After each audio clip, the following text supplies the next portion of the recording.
Hi, everybody. Happy Sunday. Welcome to my third Sound Day, Sunday Sound Day talk and tuning. I don't know about the word sermon, but I'm playing around with stuff. I haven't been setting up links, I've just been popping on. So I know that there's not many of you here yet. But I'm just going to get started because it's 10 o'clock and that's how we roll. So in the last two sermons, I talked about in the first one, I talked about God and what is God and how and about the weirdness for many people around using that particular word. But basically shared my experience of God, which is that God is everything. God is the expressed, the unexpressed, and that. And one thing that I also want to clarify, I think something interesting, and this is something I don't hear talked about very often. But I think that we tend to make God masculine. So if you have the experience of God in yourself, sometimes it can be sort of like a light and have a masculine attribute. So electricity, the plasma, has what we would call electric current and then a magnetic field. And so even in our own bodies, this idea of electric current relates more to thought, to what goes on in our brain, right? Word streams. Whereas the magnetic current is more about our feelings, our emotions. So I feel like God is obviously beyond, um, masculine, feminine, but has these yin and yang attributes. And so we might experience God that we talk to as more masculine, but the God that moves us, guides us as nature, is more feminine. Right. So they're two aspects of the same thing. And then in week 2, we talked about purpose, and I gave a little exercise on how to tune into what your purpose is. And a lot of people really found that was more of a state of being. And some people are like, my purpose is to just be, right? What a relief. Like all you have to do every day is just show up and be, and you've won. My friend Victor Wooten says, you've already won. You're like here. And we never know the roles that we play, and everybody's got a role to play, and every single role is important. The whole show doesn't move along unless we're all showing up and following that movement, right? Another thing that I said is that I don't believe that the phrase "many are called and few are chosen," that's a bad, corrupted phrase. All are called to health, all are called to wholeness, all are called to realizing their gifts in the world, accepting their gifts. I think that's a really hard thing to do, and expressing and sharing their gifts. So today, I thought I'd talk a little bit about, well, what is it that gets in the way of us answering that call, of us heeding that guidance, right? What are some of the things that get in the way of us just stepping into the flow of who we are and life and our own deep authenticity, right? Because when we really move from that core of authenticity, when we're not projecting a functional front while dragging around broken parts and pieces of ourselves, right? That emotional baggage that kind of weighs us down while we're like pretending to be fine. and so that's one thing right there, that stops us from being in truth, like truth with a capital T, truth of ourselves, truth about life, right? Truth is this harmony place. It's where the sine wave is perfect.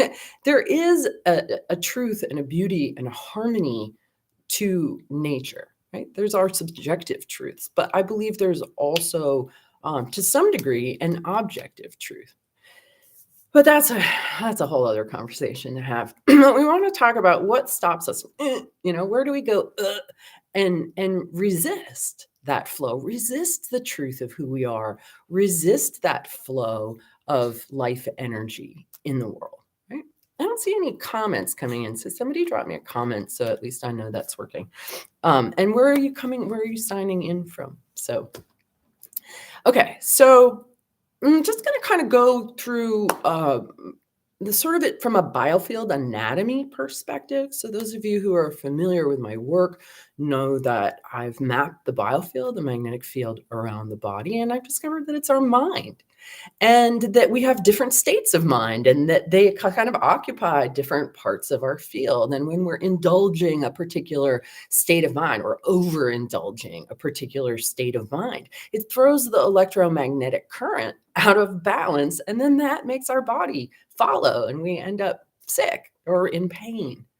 And so in the biofield anatomy, just for an example, if you're always putting yourself in the future and always thinking about your to-do lists and you're not here in this present moment, right? Because that's what this is all about, guys. It's so freaking simple that we miss it. It's really what we're looking for is so incredibly simple. And we try so hard, and there's been so many books written in this, that, and the other. All we really want and need is to be able to rest right here, right now, in this present moment and feel regulated. And when you feel regulated, when you don't have all of these little things going off in your body, ants in your pants or pain or anxiety about the future or regrets about the past, right? You see how that minces you all up. You're all out in all these different places. You just want to feel like centered and whole and solid and grounded and present and okay. And then you can be like, oh, what kind of adventure can I have now? That's the only thing we're looking for, is just that ability. And even maybe beyond that, to be in that moment and feel full of love, of gratitude, of connectedness with life itself, right? So just take a moment and kind of tune in and just try to feel that way. Okay, all right, let's just try. Imagine, because if you're not feeling that way, if you're in pain or you don't know how you're gonna pay your rent, or I know I've been there. I've been through all kinds of really difficult situations, and I've become highly dysregulated in them, highly, very upset, very short-fused, very short-tempered, very mad at the universe, very pushed to my limit. You might be in a place like that right now. They do pass. They do pass. And they do make you a better person. They really do. Or they can, if you let them, if you don't get bitter and angry. Yeah.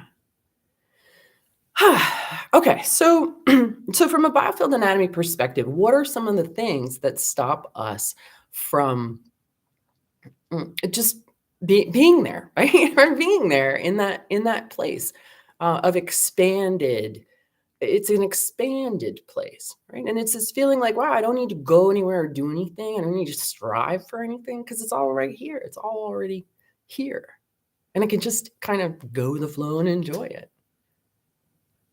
That's our birthright. And that state is accessible. And I believe it's accessible to everybody. I mean, what's in the way is simply noise and resistance in your electrical signal. That's it. From every micro and macro trauma you ever had, every place where you've done this, right? And teachers, parents, culture, all the places we've been lied to, where we've been like, oh, I feel this way. And then the culture, the teacher has been like, you're wrong. And then you're like, I can't trust myself. Right? So once we back all those out of the system, and this is the beauty of working with the biofield, it's fixable. It's just a wiring issue. And it's also kind of a musical issue because all of these places make our human instrument out of tune. So when we're out of tune, our experience of life is out of tune. And I've said this before, your vibe doesn't attract your experience. Like your vibe is your experience. Whatever your vibe is, that's your experience. And that's going to be your experience interacting with other people, going places, driving, whatever. And a lot of what you're feeling, if you're feeling discontent or unhappiness or restlessness, I want to tell you that it's not your fault. Garbage in, garbage out. And once we get our biofield gets all bound up in knots, it's really hard to untie them ourselves. I mean, I think it's impossible. I never would have been able to get to a place of freedom and connection that I have now if I hadn't gotten a lot of help. Don't think that in this age of the karmic cleanup crew and the heavy lifters, which we are if you're watching this, that you can do it all yourself, because you can't, because it's too hard.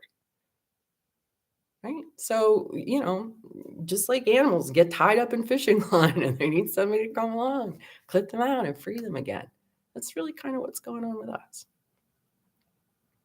So the things that get in the way of us freely and happily flowing with our purpose are all of these knots and tangles. And they show up in different ways, right? So one really big one, and I'm actually doing, so once a month I do a 2-hour live class where I do a tuning and I do a talk. It's kind of like this, only it's longer, basically. And we take time for live Q&A. We're going to work on the big one, which is guilt and shame. Like, that's the biggest one, really. And that has been put into our collective mind matrix, like all over the place. There are traps set everywhere to trigger our own guilt and shame. Like, so many, it's ridiculous. It's a very challenging part of the game to work through, because there's just so many ways that we get ensnared by it. And it also will run subconsciously, so that we might think that we're not being subtly manipulated by subconscious guilt and shame, but we are. And there's this phrase that I really like, and it says that if you want to make someone feel powerless, make them feel guilty. Right? Any moms out there ever done that? Sure have. Not a lot, though. Yeah. If you want to make someone feel powerless, make them feel guilty. So it's our guilt more than anything. And it shows up in so many ways, right? So it shows up in when you feel guilty, that inspires the inner critic. And everybody has this, and it makes me kind of sick to my stomach. Actually, I might burp, and I do that sometimes when I'm releasing stuff. Excuse me. Because this, I think, the inner critic and the inner judge is really our biggest problem.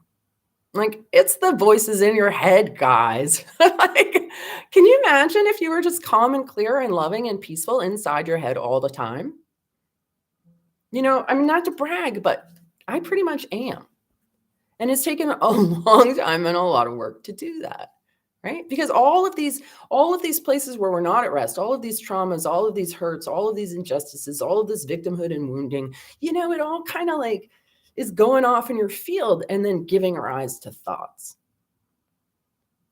And so if you have a whole bunch of undigested emotions, you're not going to have a quiet mind. You're not. Because of this, like, you're thinking your feelings. So what if everybody in the world, what if the whole planet, of all the whole family of humanity, learned to have a quiet mind? It would be a really different world, right? We don't change things out there. You can't. I mean, you can, don't get me wrong. I mean, any of us are tuning, like, to some degree we are, right? But ultimately, we're all connected. We're all one family. And the more of us that learn to clean out our minds, discipline our minds, quiet our minds, fill our minds with God, with harmony, with gratitude. And I'm an idealist, guys. You know that about me, right?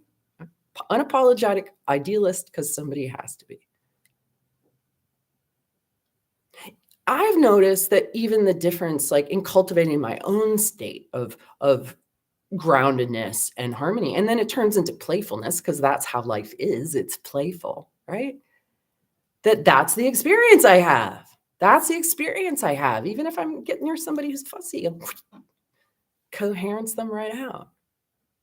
Right? So there doesn't even have to be the whole world. It's that 100th monkey effect, where if enough people are bringing that presence and that coherence and that regulation into the mix, it radiates outward, right? So that's your job. That's your job, is to understand that you're full of garbage. We're all full of garbage. It's not your fault, but it is our responsibility, some of us who are here, especially if you're watching me, to clean it up. And it's hard. Okay? It's hard. That's all there is to it. Stop complaining. Just get to work. It's really about like cutting through fishing line and untying knots and retrieving pieces of yourself and like putting yourself back together, helping other people to do the same. And then we just become more coherent, right? But the guilt and shame piece is a really, really tough one. It runs really deep. There's a lot of different ways that shows up. And I'm going to talk about that in class, like all the different ways that guilt and shame come up and sort of subtly impact our minds. Because if we can get free of this one, the guilt and shame one, the inner critic, we can really master and understand and work with and digest and that one, right? Then everything else kind of follows along behind it. So I think, I'm not positive what the date is, but if you go biofieldtuningstore.com, and after this goes live, I'll drop a link for that class. And do like a 35 minute tuning. I'm really going to deep clean and scrub the right hip, that overdoing, overthinking, guilt driven, self-worth related to my productivity. I'm not good enough, right? I'm not good enough. Such a big one. Such a big one. So guilt and shame, victimhood. Victimhood is another one that really gets in our way. It's so easy to be a victim. It's so easy to be a victim. And honestly, like so many people are, I want to really clarify this victimhood thing, because some people truly are victims. Like when I was growing up, I had 5 older siblings that were 6 to 12 years older than me. It was a rough housing house, and I got tickled and tortured and, hit with rat tails and camel bites in the claw. Like I was a victim, right? I really was. It wasn't my fault. So many people are in situations where they have no control. Like somebody said to me once, nobody's a victim unless they choose to be. And this is my oldest brother, actually. I was like,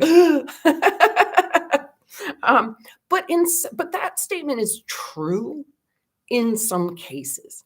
And it's really important to realize the difference of when you're choosing to be a victim out of habit, just out of habit, or when you truly are in a situation and you really don't have any power, right?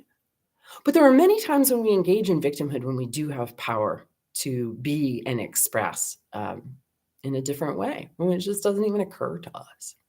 So victimhood, powerless victimhood, is definitely something that gets in the way of us having that experience. Generational trauma.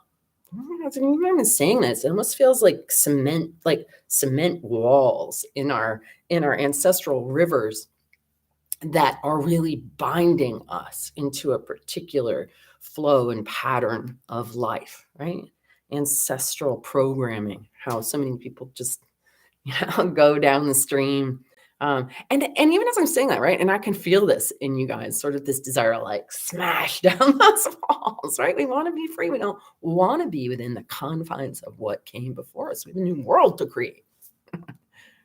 So what are some of the other things that stop us from, well, those are big ones, right? And those are in the hips. But also another big one is seeking approval.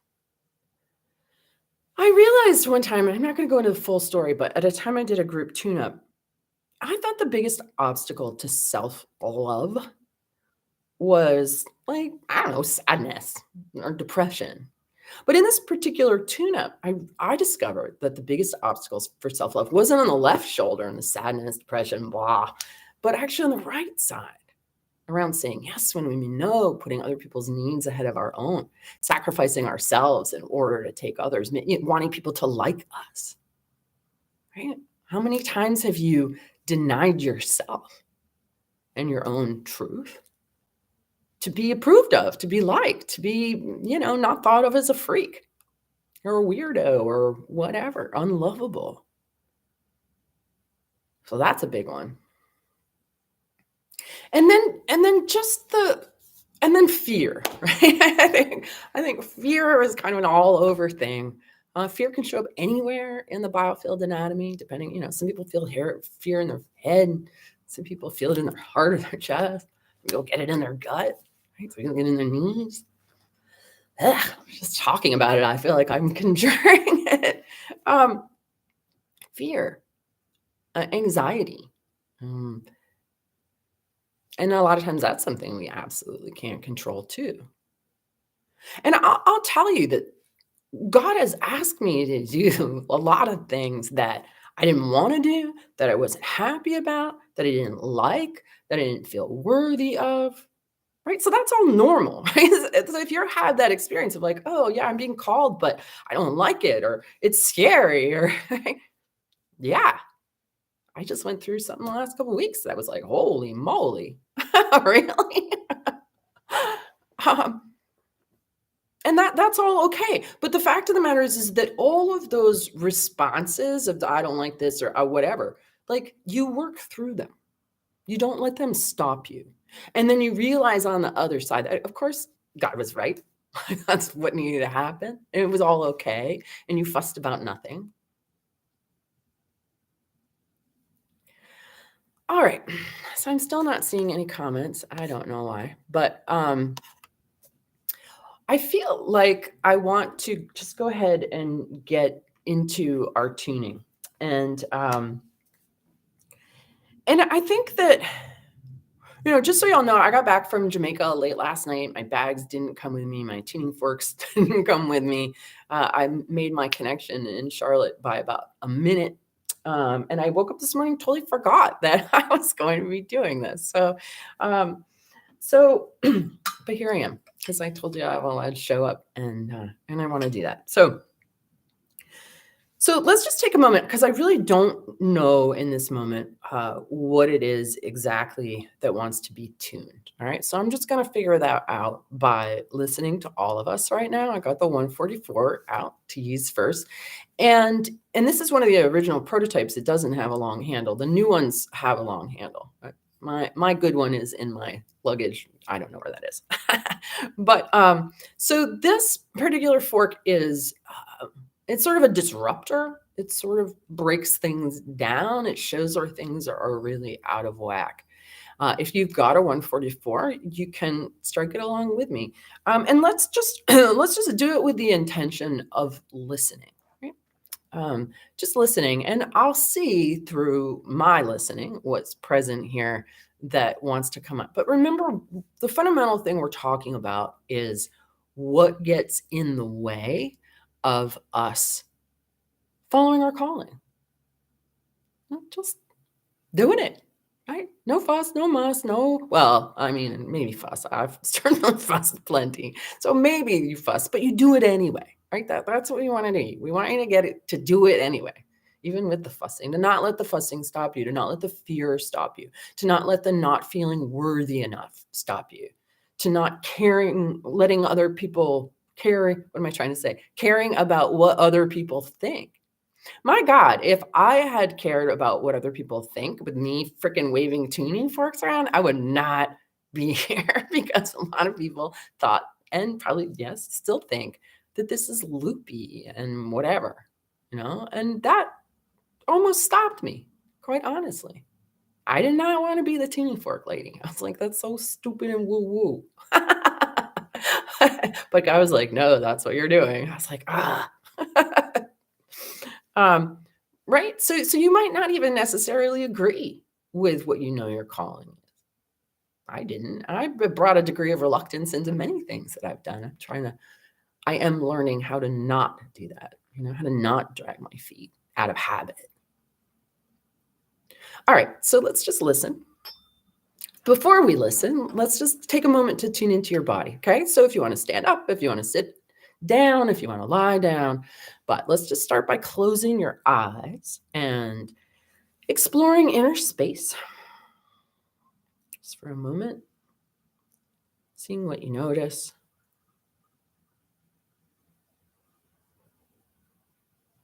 Seeing what your breath is doing. Just watching that. And then maybe take a slightly deeper, more conscious breath into the belly. Exhale down into the ground.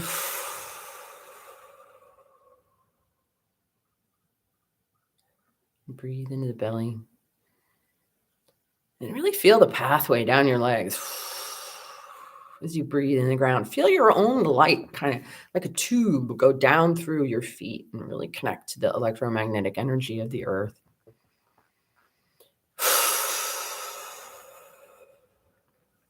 Good. Just be present. Maybe there's birds making some noise around you. What are the sounds that you hear? Quiet the mind is to go into an alpha brainwave state of listening, being empty, being a houseplant, just present and listening. Okay, so while we're all listening,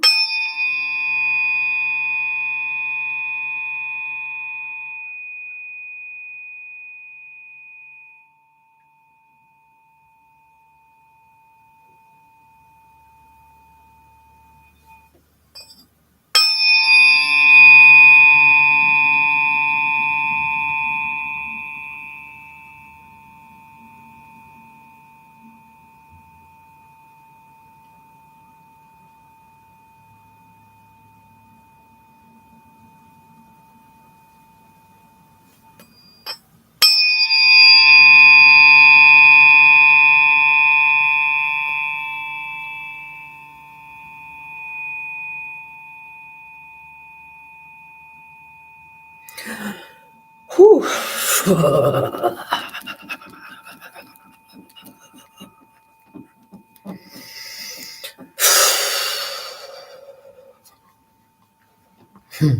All right, I'm going to tell you this wild wave just kind of washed through. I don't know if you felt it, but I'll share my experience. In that, especially in the last strike, I heard this tone of God as judger, God as punisher, the sort of Old Testament God, the sort of Saturnian finger pointer of judgment.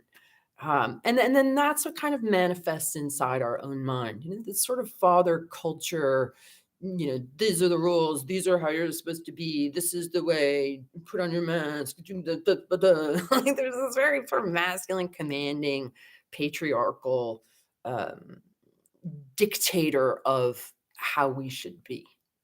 Right? I hope you guys can relate to that kind of thing. And that really is sort of embedded in all of us, this sort of fear of judgment. But what came through in sort of the end of the strike was this sort of like of that construct. Like it was just sort of I don't even know how to describe it. And so we're going to come back in and listen more, right? But I think that this is something that really does bind us, is this judgment and fear. And I think maybe next time I'll talk about this sort of concept of original sin. And I've been reading this book called The Prophecy of Mount Doom. And it's written by my friend Paul List. And it's about, he's a Tolkien scholar. And he is, brilliant. If you're into Tolkien, you would probably really appreciate this book. It's called The Prophecy of Mount Doom. You can get it on Amazon. But he talks about original sin, about Tolkien's view on original sin in this really interesting way that's worthy of a conversation. So maybe we'll talk about that next time. All right. So where we're at right now is we're working towards answering our call, following our calling easily and fluidly and, just like a warrior, right? With determination. We all kind of need to be heroes, right? What does a hero do? They're like against all odds, they're doing their thing. It feels great to be in that place. That's where you feel really alive, right? But we're like, oh, I can't do that because I'm not good enough and because I'm going to be judged, right? So it's that that stops us from being like, that's that kind of juncture that we're in this moment. So let's just come back.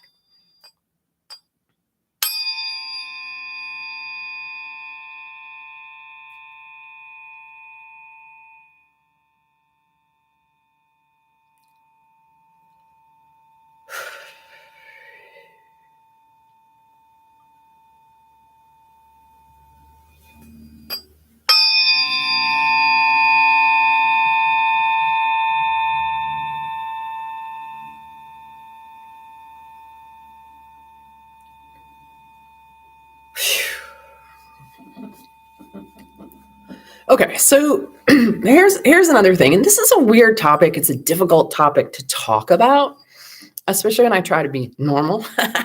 And that topic is etheric parasites, demons, entities, the things in the unseen realm, like plasma beings that aren't necessarily solid, but are living beings that actually do feed on our energy. And we have this whole sort of parasites on us. And that's represented in a parasite class that's sucking the life out of us. And certainly we see it in universities and schools and hospitals and government, all of these paper pushers who just make our lives as humans difficult and expensive and don't even really need to exist. But because we've all been traumatized, we're not full of God. We're not full of light. And so when you've been traumatized and you're damaged and you're out of balance and you're feeling guilty or you're fighting and your energy is coming out sideways, that's what those kinds of plasma life forms feed on. All right. It's just part of life. It's part of the spectrum that we don't really perceive. But they're really real things. They're not necessarily evil any more than like maggots are evil, or leeches. They're just part of life and part of the life process. And anything that isn't vibrantly alive, it might be trending towards a state of decomposition. And life comes in and helps that decomposition process, right? So I don't necessarily see these things as evil. And there's a whole big conversation here, right? But what I do, the work that I do is really about if you are in structural integrity, if your mind, body, and spirit are in alignment, if you are on your axis under the great central sun, and you are filled with God and light, you don't attract them. There's nowhere, there's nothing, you're not making food. You're not making food. And again, imagining that many of us get to this place where we're so full of God and light, right? How do we get rid of the parasite class? How do we change humanity? It all is an inside job, right? That's my job to help you to get there. That's your job to help others get there. Let's just be clean, right? And clear. It's possible. It's so possible. Don't let anybody tell you that it's not possible. Is it a lot of work? Yeah. Can you do it? Yeah. Right? We were built for these times. Okay. So I want to come back because what I was feeling in there was the sort of buffeting about and the difficulties that living on this plane with these entities can present for us. And they're kind of everywhere. So I'm going to do an intention here of the next few strikes. In fact, I'm even going to change forks. That we're going to ignite and amplify and brighten your own inner sun, your own solar plexus, because that's where this light comes from. The more we become filled with this living light that radiates from our central being, it just blows things off of us. All right. So let's do a few strikes to just go in and really amplify that light inside.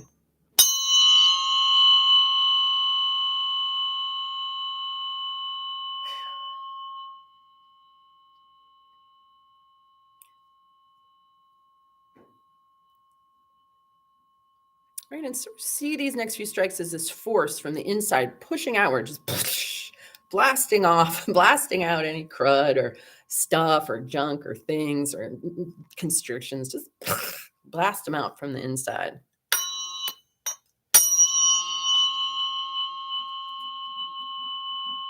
And if you need to wiggle or shake or move or sound, please do that.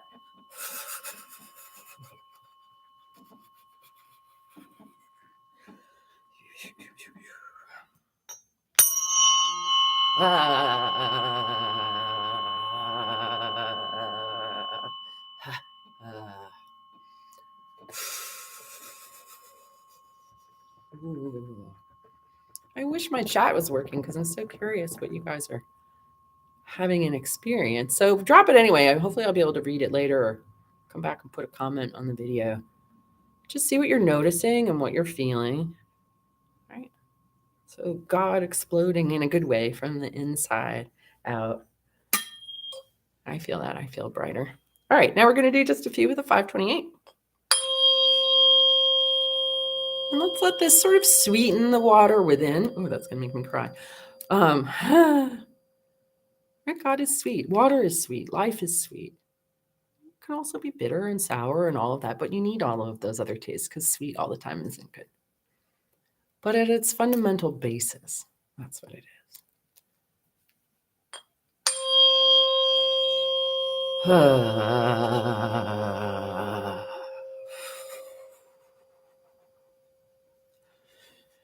When I do sessions with people, I always turn off the Zoom because my body just does all kinds of crazy stuff and I make all kinds of sounds. I really try to keep it reeled in here. Maybe someday I'll just let it all hang out, but my body definitely wants to express. So I imagine yours does too.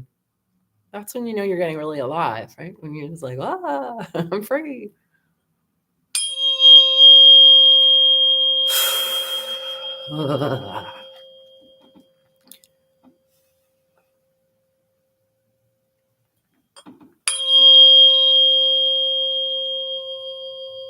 Let's just going into some, hear how diminished, right? Let's just go into some really contracted spaces, some really tight pulled in spots. Well, let it go there. It's okay. Let it reach those parts of you.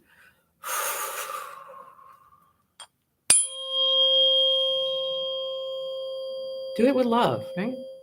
That's a really tiny spot. Like that's going into like, I'm an infant. I'm in utero. I'm tiny and my parents are fighting and life is crazy and like we get contracted from very early on. Maybe you've never had an experience of yourself really expanded and filled with God ever, right? And it's not your fault, but it's in there. That God spark is in you, just waiting to get bigger. All right, this is the second to last one, I think. Let's see. Oh my gosh, I can't believe how fast that's disappearing. It's going right down into like the heart of hearts, all the way deep, deep down into the holy of holies.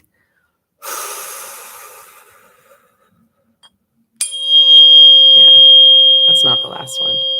So for those of you who follow tuning forks, right, what's happening here is a diminishment. I'm hitting this as hard as I can. The tone is going very thin and very narrow and very tiny. Who's living their life that way? How small have you made yourself? Out of fear, out of guilt, out of shame, out of whatever victimhood. How tiny are you? And that's okay, right? But how big can you be? And can you go here, right? Because we all need you to go here. We all need you to figure out how to expand. That's what we're doing here, guys, right? We're getting free.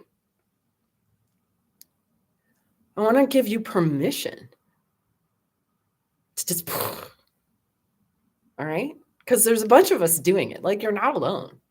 You're not alone.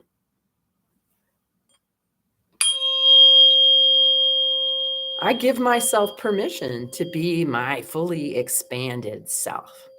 Say that. See how it feels. I give myself permission to be my fully expanded self. Right? Or to grow into that, to move in that direction, to freely move in that direction. Breathe that in. Make a sound on the way out. All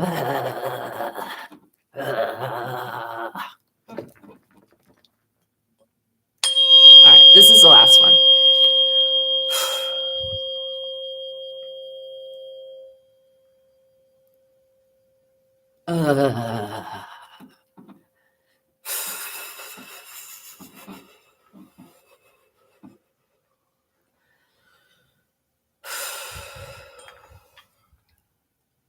I honestly feel like I could go on for hours today. It feels like everybody needs it.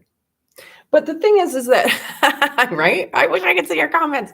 But I am going to leave that right there because this isn't a full tune-up. This is just a taste. That sort of started the opening. If you want more, there's other sermons. There's other videos on YouTube. There's free audios at biofieldtuningstore.com. If you really want to do a deep dive into the guilt and shame, join me for that class. I think it's January 24th. And we're doing it in the afternoon. I think it's from 3 to 5 p.m. Eastern, but we're going to get the recording hopefully into people's libraries that night. So we can do a deep dive with that. And then next Sunday, I will be here again. And can you guys drop some notes? I've already asked this and I have a list, but just because now we've done a series so far, 1, 2, 3. What do you guys want to work on next week? What do we want to talk about or be with? All right, so I invite you to think about that expanding feeling, to notice where you're contracting, to notice where the voice of judgment is coming in, and to feel how that affects your energy and puts you into resistance and diminishes you and stops you from answering that call, from following your truth and your flow. All right, thanks everybody for joining me today. I will look forward to seeing you next Sunday. Be well.